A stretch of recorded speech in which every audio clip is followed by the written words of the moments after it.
All right. Terminator Dark Fate. It is finally here. So, let's talk about it. I thoroughly enjoyed this movie for many different reasons. I thought that okay, first off, we've got three different iterations of a possible Terminator 3, 4 if you include Sarah Connor Chronicles. Um, Yeah, and I must say that this movie is honestly kind of an amalgamation of what works about all three of those different Terminator 3s with bonus stuff in it that kind of extends it onwards from just the Connors and stuff like that. So, I mean, honestly, to me, it makes complete sense. Full disclosure here, I've seen this movie once. Obviously, it's only been out for about a day and a half, I think. Yeah, I really, really enjoyed pretty much everything about this movie. This was the true serious sequel to Terminator 2 that I guess that fans have probably been waiting for quite some time, and I think it's completely respectful towards Sarah Connor and everything like that. Yeah, yeah, I really, really enjoyed it. What else am I gonna say? Okay, was there anything that I really didn't like about this movie? Oh yeah, well, it's not really something I didn't really like, but one thing that I will point out is that this kind of shows the difference between making a strong female character compared to actually having one develop over time. Because there's this one scene, and I'm not saying it's the entire movie, because I actually really like her name's Grace in this. The resistance fighter that gets sent back in time to look after and protect. I forget her name. It's been once. I've seen this movie once, but at least I remember Grace. Um, yeah, I really, really like her, except for one scene, like when she's just being a dick to the T-800 for the sake of being a dick. I'm not quite sure what the point of that was, but it really shows the difference between having a developed character arc for, say, a character like Sarah Connor, one of the original badass women of Hollywood, a tough female character, and actually just having that. And I'm not saying that it's a bad thing. I'm really not, because I actually quite enjoy the character. I'm just saying that in some ways it felt forced. And I'm not trying to be a balls track here at all, because I actually really, really enjoyed her character too. Like, throughout the entire movie, it was just that one scene where she had an introduction, where she had a thing with the T-800. Yeah, that's the one thing. One little nitpick. Not even really a criticism, just a nitpick. Okay, now on to other stuff about this movie. What? Okay, one thing I will say is that what isn't the opening of this movie is really, really good. Admittedly, the de-aging effects on Linda Hamilton and Arnold Schwarzenegger don't quite look right.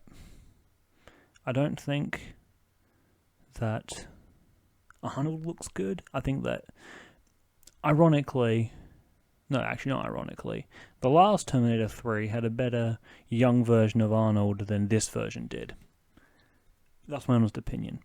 And then, yeah, and then Linda Hamilton, I don't know, there was just something about her face that just seemed off. Like, it was too square-jawed and stuff. Like, it looked good, but it wasn't completely good. The one that actually did look really good was young John Connor. It looked like this could have been filmed back in 1999 with Edward Furlong.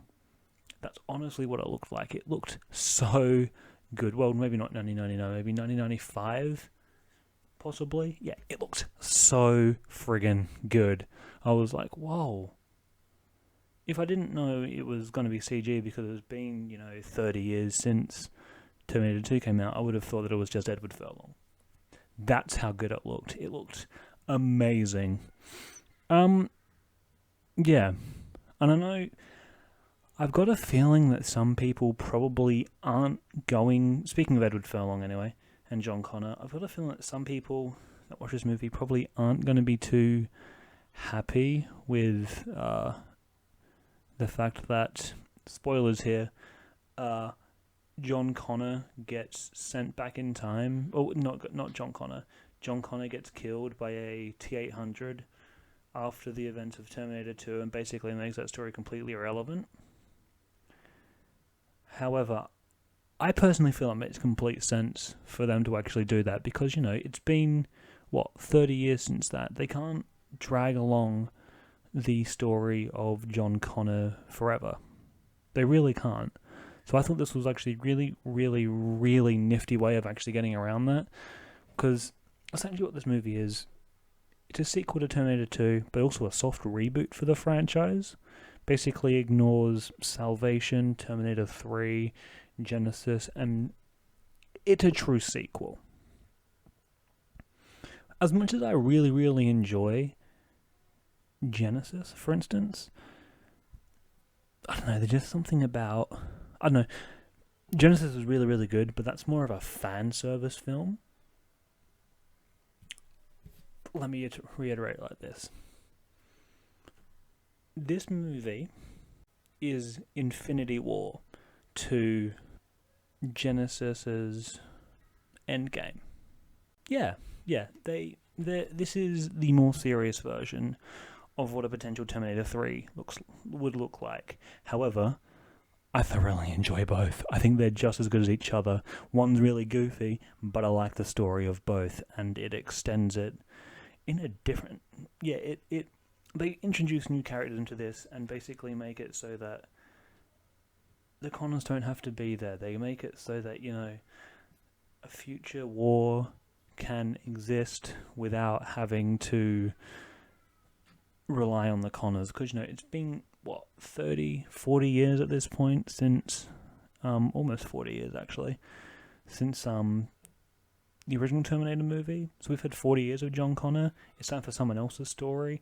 And I think this did it really, really well and paid very good service to every character from the original movies that was here.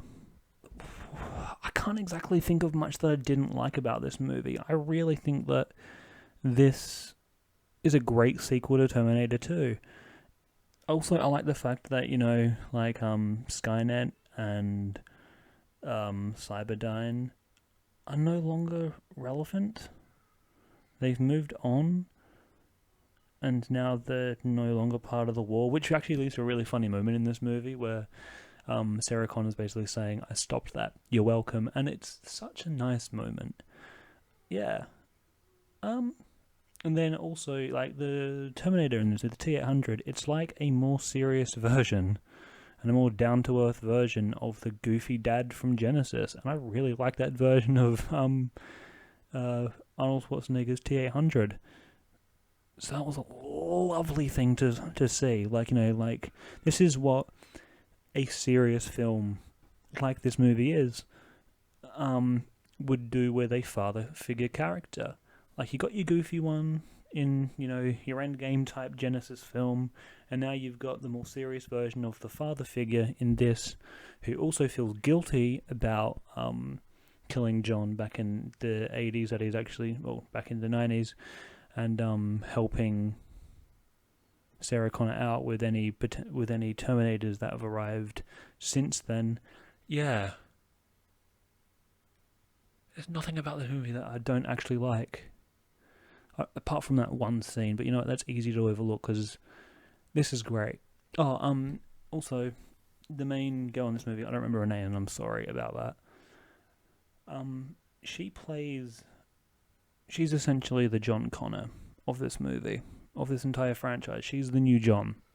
We're led to believe throughout the entire movie, in fact, we even think the trailers probably did this, we were led to believe that she would be the Sarah Connor, which is a nice twist, but she actually turns out to be the John Connor.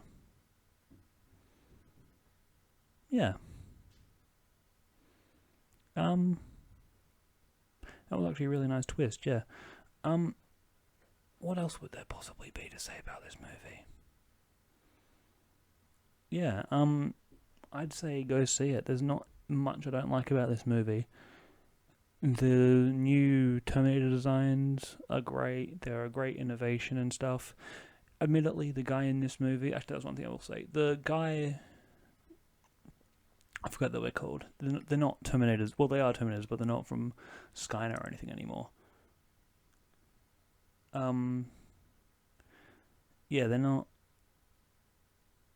Skynet Terminators. They're from this new thing called the Hive, I think, or something like that. Like some just one-word name. Yeah, they're really, really good. But I must say that he is kind of like an improvement on the TX from Terminator 3. As I said, this movie is an amalgamation of everything that worked about the previous two Terminators, to smash into one and continue the story so that it doesn't have to rely so much on the Connors. That's great. I love it. Yeah, anyway, that's all I'm going to say about that. I'd love to hear your opinions down in the comments, what you think of this movie, and yeah, I will see you soon. I highly recommend it, and yeah, I'll talk to you guys later. Okay, bye.